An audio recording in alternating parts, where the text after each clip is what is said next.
গাহৰি নোখোৱা ছোৱালীয়ে আজি গাহৰি বনোৱাত লাগিলে। দেখিছে নহয়, আজিটোতো পাৰ্টি খাবই লাগিব। গতিকে নিশুৱে সকলো বজাৰ কৰি আহিলে আৰু মই মানুহজন দেহা মানুহ পালোগৈ নিশুৰ বৌয়েকৰ ঘৰলে।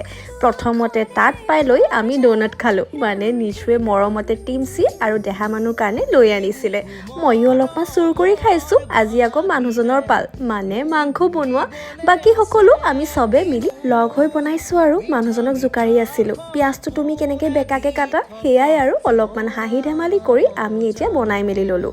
আৰু জানেনে, ইমান বেছি দেৰি হৈ গ'ল, সময়টো সঁচাকৈ ধৰিবকৈ নোৱাৰিলোঁ। নীলু আৰু নিশুৱে জুইতে বনাই আছিলে, মই আকৌ গেছত বনাইছোঁ দেই। কেলে কি দেহাক আকৌ ঘৰত চাই থাকিব লাগিব নহয়, দুষ্টামি কৰিছে নেকি। অলপমান ইয়াতে খেল ধেমালি কৰিলোঁ আৰু আমাৰ খানা ইয়াতে হ'লে আৰু অলপমান দেৰি ৰখি ভালকৈ এসাঁজ খাই লৈ ৰাতিলৈ তেনেকৈ ঘৰ বুলি উভতিলোঁ। আজিলৈ তেন্তে সিমানেই।